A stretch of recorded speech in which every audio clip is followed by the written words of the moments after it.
Oh, selamat malam, selamat pagi. Iya, saya sudah lihat dari berbagai YouTube Bapak tentang proses ke sana. Siap. Cuman kan saya, ya, saya kan pernah bermasalah di sana yang data saya yang pernah dibuat pinjam agent itu dulu. Terus itu apakah masih bisa dengan data yang pernah seperti itu untuk kembali ke sana? Itu.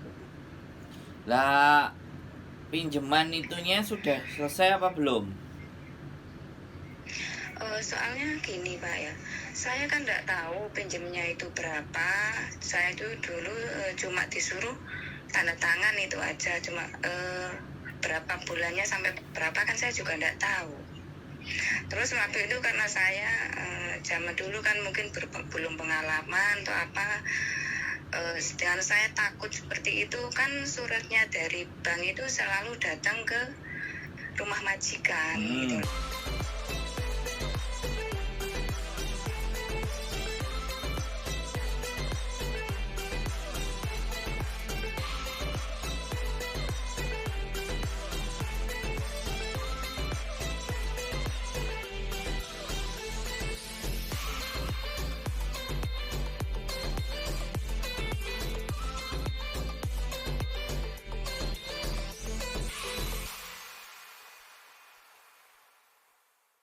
Oh ya. Betul. Saya selalu otomatis ditanya-tanya terus, kok kamu ada pinjaman seperti ini? Enggak, ini punya agent gitu. Terus saya juga tanya ke agent, tolong diselesaikan, aku nggak enak sama majikan. Oh iya ya, tapi ini enggak apa-apa. Cuma kan saya takut sendiri Pak, nanti lah di negara orang lama-lama ada apa kan mungkin ya ngahim buat saya juga kan gitu. Betul. Nah terus ya, nah terus itu kan karena majikan saya itu orangnya baik banget, orangnya sangat baik. Waktu itu dengan rasa ketakutan itu saya nggak ada teman, terus nggak ada yang mau dijak ngomong juga. Akhirnya saya pulang Indo itu. Dengan pulang Indo itu pakai pulang nggak balik itu loh, Brik. Oh, cuti. Jadi Terus nggak balik. ya cuti tapi nggak balik. Terus sama majikan gini, aku diteleponi terus sudah 1 bulan itu masih diteleponi suruh balik. Tapi saya ketakutan dengan Utang. itu prosesi utang piutang di bank itu. Saya takut di situ. Gimana ya Pak? Ya sekarang gini, kalau sampean posisi kan di Indonesia nih. Iya. Jadi kalau proses kita akan bisa proses Mbak, tapi ketika ada majikan terus visanya ndak turun, nah sampean sudah bisa tahu alasannya apa kan? Bisa dipahami nggak? Iya, makanya itu saya minta tolong sama Bapak kan sekarang lebih tahu aturan di sana kan seperti apa kan gitu. Loh, enggak, gini loh maksud saya, proses itu tetap kita bisa proses. Cuma nanti turunnya visa apa tidak, itu kan tergantung rekotan dari si yang minjem tadi udah diselesaikan belum. Kalau misalnya ini ya kan, sampai kita proses. Ternyata ada majikan yang mau, ya kan? Kemudian dianya tahu. Kemudian imigrasinya tahu bahwa itu sudah dilunasi. Maka yang akan terjadi, visa sampean bisa turun, approve.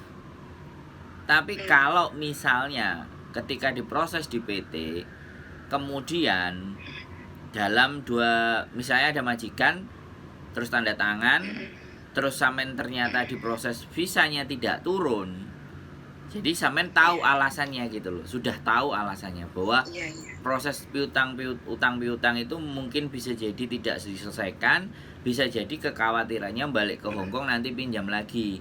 Jadi akhirnya sampean terbebani dengan masalah yang bukan sampean buat, tapi karena sampean mau jadi saksi ya udah jatuhnya seperti itu. Jadi awal hal yang sepele tapi berdampaknya panjang Mbak. Cuman kalau menurut saya sekali lagi, karena kalau agent itu sama majikan itu kenal, nggak mungkin tidak dilunasi, logikanya begitu saja. Jadi sampean nggak perlu takut menurut saya. Kalau proses ya udah kita proses saja. Paham nggak? Oh, gitu. Ya, ya, Iya, insya Allah. kalau proses aja. Misalnya, gini, misalnya kalau sudah proses bisa ndak turun, berarti kan ya sudah titik dari situ, kayak. Iya, ya kan sampean bisa menyimpulkan. Nggak perlu menyalahkan siapapun Iya, atau iya, apapun. Berarti hal yang lama iya, itu iya. belum diselesaikan gitu loh. Atau hal yang lama itu menjadi catatan buruk buat sampean, kan ibaratnya begitu. Iya. Ya Heeh. memang antara majikan sama agent itu baik, kok dekat kok di sana itu. Nah, makanya Sampai sekarang pun saya gini, ya. untuk memastikan seharusnya kalau sampean ada Ya. teleponnya majikan atau teleponnya agent, ditanya sebelum proses ini, dulu utangmu udah kamu selesaikan belum? Pertanyaannya gitu jelas. Oh sudah, oh ndak ada masalah. Ya sudah, sampean berangkat proses. Sampean itu Oke. anak-anak itu gini Cuma loh. sekarang iya. Sampean dengerin aku ngomong. Anak-anak itu kadang-kadang ketakutan dengan bayangannya dirinya sendiri. Bisa dipahami nggak sampean? Oke. Jadi Iya, iya. kalau sampean tanya sama agent, sampean tanya juga dengan majikan, misalnya kalau ada nomor teleponnya, kalau hubungannya baik sama sampean, ya kan? Sampean kan bisa Iya. nanya, utangku dulu sudah diselesaikan belum sama mereka, kan? Tapi kadang-kadang anak-anak kayak gitu loh. Jadi memilih jalan pada saat majikannya ditagih dan sembarang kalir sampean nggak penak, memilih jalan pulang cuti terus nggak balik. Nah itu loh yang salah. Inilah yang ingin saya mau naikkan di konten. Kalau kalian punya masalah, jangan lari dari masalah tersebut. Karena kalau kalian lari dari masalah tersebut dan tidak kalian selesaikan, maka dampak yang akan ditimbulkan di episode berikutnya kalau kayak gini mau balik lagi bingungi dewe, kan gitu tau mbak, bener nggak? Iya, iya. Iya. Nah menurut saya kalau sampean sekarang gitu. nomornya agent ya sudah nggak ada Pak. Nah sekarang kan itu, dan kesalahannya sekali lagi teman-teman itu kalau punya majikan baik dan semuanya, jaga hubungan walaupun berakhir jelek. Itu artinya ketika teman-teman itu juga sudah misalnya break, interminate atau apapun, berusahalah untuk menjaga hubungan baik gitu. Apapun ceritanya dan bagaimanapun ceritanya gitu loh. Kadang-kadang semuanya terpengaruh emosi, ya sudah main kabur-kabur aja. Giliran sekarang kita yang butuh kayak gini, sampai ini pada bingung, kan kasihan gitu loh. Jadi inilah makanya saya naikkan di konten ini, semuanya saya naikkan di konten supaya menjadi pembelajaran gitu loh. Bisa dipahami nggak? Jadi orang-orang yang orang-orang yang nggak sampean, tapi sekali lagi menurut saya kalau sampean ya udah kita proses aja, nggak usah khawatir. Gini visanya approve, kalau visanya approve ya sampean masih punya rezeki untuk mencari rezeki di Hong Kong. Tapi kalau enggak kan sampean sudah tahu alasannya. Jangankan mbak pinjem duit, lewat lampu merah terus ngerokok, itu juga bisa catatan visa nggak turun loh mbak. Hal yang sepele loh di Hong Kong. Jadi makanya ini yang notabene-nya aku nggak ngerti cara berpikir teman-teman sejauh mana gitu, tapi mudah-mudahan lah dengan konten semuanya bisa jadi belajar gitu untuk lebih berhati-hati dan jaga diri. Yes. Ya, makanya saya sebelum proses kan saya ngomong apa adanya, jujur tak ceritakan semuanya kan biar nggak ada salah paham atau apa terjadi apa-apa kan gitu. Nggak ada masalah mbak, nggak ada masalah. Buat saya kalau saya pun dibilangin benar, jujur itu saya nggak ada masalah. Saya pun juga sering dibohongi juga tidak ada masalah. Karena sekali lagi tidak ada efek sampingnya buat saya. Orang jujur dan orang tidak jujur dengan kita itu bukan kita yang bermasalah mbak. Dianya sendiri yang sebenarnya ketika berbohong itu menyulitkan dirinya sendiri, sebenarnya gitu aja prinsipnya. Jadi nggak ada masalah. Sebenarnya gitu. Saya gini Pak ya, maaf. Sebenarnya saya kemarin itu sudah PT ada yang mau proses ya. Siap. Ada yang mau proses. Pikiran saya gini, kalau PT saya proses insya Allah kan bisa, kan bisa.